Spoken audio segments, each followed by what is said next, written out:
Hello भाई, राम राम, नमस्कार, जय हिंद, जय भारत। आई होप कि सारे अच्छे होंगे। आप सभी का स्वागत है आपके अपने यूट्यूब चैनल मनदीप कोतारा सर पे। तो बच्चों, काफ़ी सालों से जो इस चीज़ का इंतज़ार था, बच्चे जिस इंतज़ार में बैठे थे, आज वो समय आ गया है। ठीक है, 12 साल के बाद हरियाणा के अंदर जेबीटी की जो भर्ती है वो होने वाली है, भर्ती होने जा रही है। ठीक है, तो इस वीडियो के अंदर इसी के बारे में पूरी जानकारी हम लोग, जो इतने दिन से वीडियो मैंने नहीं बनाया, बस मैं चीज़ें देख रहा था, समझ रहा था चीज़ों को, तो पूरा का पूरा जो है कैलकुलेशन जो मैं निकाल करके लेके आया हूँ। बाकी तो देखिए, नोटिफिकेशन आएगा तब पता चलेगा क्या होगा क्या नहीं होगा। तो जहाँ तक की अभी तक की बात है, जहाँ तक अभी तक का आइडिया है, तो उस हिसाब से हम लोगों ने एक पूरा डाटा तैयार किया है कि आपको क्या पढ़ना है, कैसे पढ़ना है, किस तरीके से तैयारी करनी है, कौन वैलिड है, कौन वैलिड नहीं है। ठीक है साहब, चलिए एक एक करके हर एक मुद्दे पे बात करते हैं। सबसे पहला पॉइंट जो है वो ये है सर कि कितने टाइम के बाद जो भर्ती आई है, लास्ट भर्ती कब हुई थी? तो लास्ट भर्ती हुई थी भाई 2012 के अंदर। 2012 की एडवर्टाइजमेंट थी, 2017 में जाकर के उनको ज्वाइन करवाया था, जो लास्ट पिछली बार हरियाणा के अंदर जो जेबीटी की भर्ती हुई थी वो। और अभी 2024 के अंदर जो है नया नोटिफिकेशन आया है। तो एक तो भाई लंबा समय बहुत हो गया है, 2012 में आया और उसके बाद 24 में आया है, यानी कि 12 साल हो गए हैं, बहुत लंबा समय हो गया है। और इस दौरान बहुत सारे जेबीटी टीचर्स को प्रमोट कर दिया, कहाँ, टीजीटी के अंदर।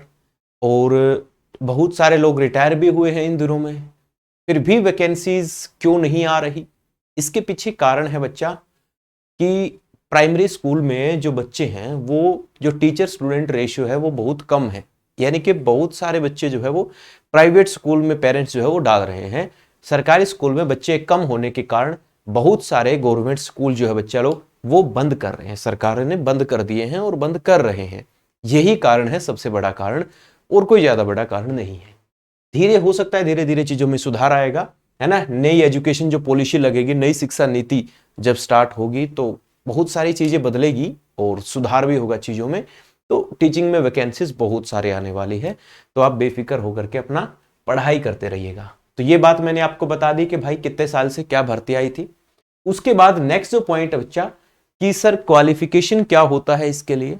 अभी तक नए नोटिफिकेशन में हो सकता है कुछ बदलाव हो जाए, लेकिन अभी तक जो नोटिफिकेशन रहता है बच्चा, वो आपका 12th पास होना चाहिए, 12वीं क्लास। इसके साथ आप लोगों ने 2 साल का जेबीटी का डिप्लोमा आपके पास होना चाहिए, और आपका एचटेट जो कि पीआरटी लेवल वाला है, ये आपका क्वालिफाई होना चाहिए। ठीक बात है सर, ये 3 ही कंडीशन होती है। 12वीं पास होना चाहिए कैंडिडेट, और जेबीटी की हुई होनी चाहिए 2 साल का, जो जेबीटी वाला होता है डिप्लोमा, हरियाणा में से जेबीटी बोलते हैं, डीएलएड वगैरह जो बोलते हैं आपको। ठीक है, और एचटेट होना, ये बात, सीटेट वैलिड नहीं है। ठीक है, हरियाणा के अंदर हरियाणा की वैकेंसीज में आपको एचटेट ही पास करना होगा, पीआरटी लेवल वाला। दूसरी बात, बीएड वाले बच्चा एलिजिबल नहीं है इसके अंदर। ये बात आपको कभी नहीं सोचनी है कि बीएड होगा, जी नहीं, बिल्कुल भी नहीं है। बीएड वाले एलिजिबल नहीं होते, ना ही आपका सीटेट पास है तो आप इसके अंदर वैलिड होंगे। ये दोनों चीजें आप कट कर दीजिएगा। अदर स्टेट के कैंडिडेट फॉर्म भर सकते हैं क्या? कोई भी कैंडिडेट फॉर्म भर सकता है, बस आपका एचटेट पीआरटी पास होना चाहिए, और आपके पास जो डिप्लोमा है 2 साल वाला वो होना चाहिए, और 12वीं पास होनी चाहिए आप। हाँ, एचटेट पीआरटी जरूर पास होना चाहिए, ये इसकी क्वालिफिकेशन होती है। मैक्सिमम एज लिमिट जो होती है हरियाणा में भर्तियों के लिए, वो मैक्सिमम एज लिमिट होती है बच्चा 42 ईयर। मैक्सिमम एज लिमिट होती है 42 साल। तो एज लिमिट वाला भी कोई इशू है नहीं ज्यादा बड़ा सारा, बहुत सारी एज होती है हरियाणा के अंदर, तो 42 ईयर्स मैक्सिमम एज होती है। नेक्स्ट बच्चा बात करते हैं कि मुद्दा क्या है सर। अब मुद्दा ये है कि भाई भर्ती निकली थी 2012 में। ठीक है, तो अब जो बच्चे, अब देखिए एचटेट की जो वैलिडिटी होती है ना बच्चा लोग, एचटेट की वैलिडिटी होती है 7 साल, है ना। एचटेट की वैलिडिटी होती है 7 साल। अब जिन बच्चों ने 2015 2014 में एचटेट पास किए थे, अब उनका एचटेट वैलिड होगा कि नहीं होगा, अभी तक इस तरह की कोई भी इंफॉर्मेशन नहीं है। देयर आर नो इंफॉर्मेशन, अभी तक किसी प्रकार के बारे में कोई जानकारी नहीं है।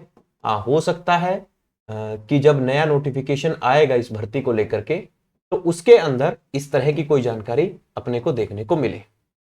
दूसरी सबसे बड़ी बात है कि सर एचटेट जो 2024 होगा, इन बच्चों को मौका मिलेगा या नहीं मिलेगा, तो भाई देखिए, अब टीजीटी का जब एग्जाम हुआ था, ठीक है, उसके अंदर नए एस्टेट वालों को मौका दिया गया था। तो हो सकता है यहां भी भर्ती को थोड़ा डिले करके नए एस्टेट वालों को मौका दे दिया जाए, और मैं तो कहता हूं देना भी चाहिए, क्योंकि फिर आगे पता नहीं यार कब वैकेंसीज आएगी, तब तक बच्चे वेट करते रहेंगे क्या। तो ये होना चाहिए सर, नए एस्टेट वालों को मौका देना चाहिए। आपकी क्या राय है, आप भी कमेंट बॉक्स में मुझे कमेंट करके बताना आप लोगों की क्या राय है। और जो पिछले एस्टेट पास थे उनको भी मौका देना चाहिए बच्चा, है ना, किसी के साथ यार अन्याय नहीं होना चाहिए। जो पिछले पास थे एस्टेट वाले उनको भी मौका मिलना जरूरी है सर। देखिए यहाँ तो एग्जाम है ना, कंपटीशन है, कंपटीशन में जो फाइट करेगा वो जीतेगा, लेकिन मौका सबको मिलना चाहिए। कोई बच्चा ये नहीं रहे कि मैं इतने साल पहले नेट पास कर दिया इसलिए मुझे मौका नहीं मिला, है ना। तो मौका सभी को मिलना चाहिए। इस बात पे आप लोगों की क्या राय है, ये भी आप कमेंट बॉक्स में कमेंट करना। दूसरी बात है सर नंबर ऑफ वैकेंसीज की। देखिए हाँ, ये बात जरूर है कि 1200 पदों की अभी तक जानकारी है, जो कि अलग अलग प्लेटफॉर्म के माध्यम से, न्यूज़पेपर के माध्यम से आ रही है कि 1200 पद हैं। तो ये नंबर ऑफ वैकेंसीज थोड़ा मेरे को कम लग रहा है, नंबर ऑफ वैकेंसीज ज्यादा होने चाहिए। हो सकता है सरकार इस तरीके से कर रही हो कि एक बार थोड़े पदों पर भर्ती कर दे, फिर कुछ साल के बाद दोबारा वैकेंसी आ जाएगी, है ना, तो नए लोगों को भी मौका मिल जाएगा।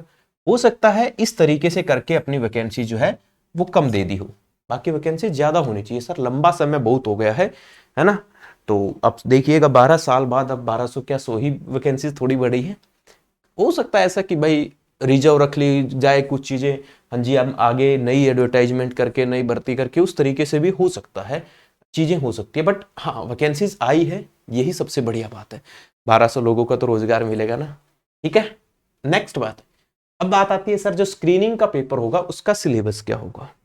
देखिए अभी तक इनका जो नया पैटर्न है, जिस हिसाब से इन्होंने टीजीटी का पेपर लिया था, उस हिसाब से अगर हम देखें, देखिए इसमें चेंज हो सकते हैं।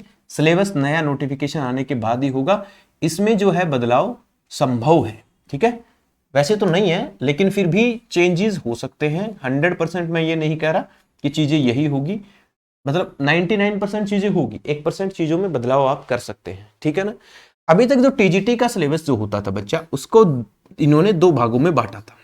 टीजीटी को दो भागों में बांटा था, 50-50 नंबर करके, 50 और 50। इसमें क्या था, 50 का आपका कॉमन पेपर था और 50 आपके क्या थे, सब्जेक्ट का पेपर था, है ना। अब टीजीटी में आपको पता है इंडिविजुअल सब्जेक्ट होता है, इंग्लिश वालों के लिए इंग्लिश होता है, मैथ वालों के लिए मैथ होता है, साइंस वालों के लिए साइंस होता है। और ये जो था बच्चा कॉमन पेपर था। इस कॉमन पेपर के अंदर क्या था, कॉमन पेपर के अंदर मैंने आपको ये जो जहां पर दे रखा है ये था। अब बात आई है सर यहां पर तो सर जेबीटी है ना।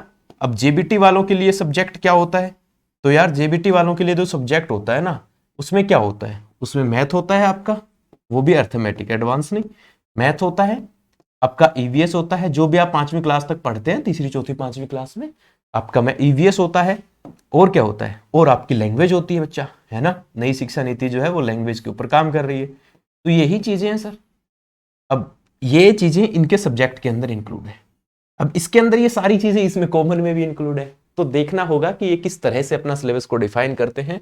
बाकी जहां तक कि लग रहा है 99% आपको हरियाणा जी के अभी पढ़ लेनी चाहिए। अभी कुछ बच्चों के मन में होगा कि सर अभी अगर हम तैयारी करें तो हमें क्या क्या पढ़ना चाहिए, क्योंकि देखिए सर तैयारी आपको अभी से करनी है। कंपटीशन टफ होने वाला है, बच्चे बहुत सारे हैं, बच्चे इंटेलिजेंट भी बहुत है, तो पढ़ना अभी से शुरू कर दीजिएगा। आप कमेंट बॉक्स में बता दीजिएगा आपको किस तरह की क्लासेस चाहिए, मैं आपकी कहाँ कहाँ मदद कर सकता हूँ। आपको पता है टीचिंग लाइन में अपना जो है जेबीटी और इस मामले में ठीक ठाक पकड़ है, ठीक ठाक हम लोग करते हैं काम। तो हरियाणा जी के अभी से आप पढ़ना शुरू कर दीजिएगा। हिंदी और इंग्लिश ये दोनों कहीं नहीं जाएगी, ये तो रहेगी, हरियाणा जी के रहेगी। मैथ हर पेपर में आता है, मैथ रीजनिंग हर पेपर में आता है, ठीक है। अब टीचिंग का पेपर है तो टीचिंग एप्टीट्यूड देना बनता है लाजमी। ईवीएस तो इनका मेन सब्जेक्ट हो ही गया, और पीछे लगातार पेपरों में रोड सेफ्टी आ रही है तो ये भी आएगा। ये सब्जेक्ट तो अपने आप पढ़ना शुरू कर दो, अभी से पढ़ना शुरू कर दो भाई, इसमें कोई किंतु परंतु नहीं है, कोई दो राय नहीं है। आप लोग अभी से ही इनको पढ़ना शुरू कर सकते हैं, ठीक है ना। हाँ, और कोई जानकारी होगी तो आप मेरा टेलीग्राम चैनल है मनदीप गोधारा सर के नाम से, आप उस टेलीग्राम चैनल को ज्वाइन कर लीजिएगा, ठीक है। और यूट्यूब पर पहली बार आए हैं तो आप इसे सब्सक्राइब भी कर लीजिएगा, मनदीप गोधारा सर ये लिखेंगे आप टेलीग्राम पे तो आ जाएगा। तो वहाँ पर मैं आपको जो भी जानकारी आएगी मैं आपके तक पहुँचाता रहूँगा। चैनल को सब्सक्राइब कर लीजिएगा, आपकी तैयारी में हम बहुत मदद करने वाले हैं। स्क्रीनिंग के पेपर में, पुराने पेपर जो हुए हैं, सारी तरह की चीज़ों में हम लोग लगातार वीडियोस आप लोगों के लिए लाते रहेंगे। वीडियो कैसी लगी, वीडियो में दी गई जानकारी कैसी लगी, कमेंट करके जरूर बताइएगा। और आप लोगों की क्या राय है ये भी आप बताइएगा, किस तरह की क्या क्लासेस, क्या किस तरह हम मदद कर सकते हैं आपकी। ठीक है, वीडियो अच्छा लगा तो बाकी दोस्तों के साथ शेयर भी कीजिएगा। नमस्ते, जय हिंद, जय भारत।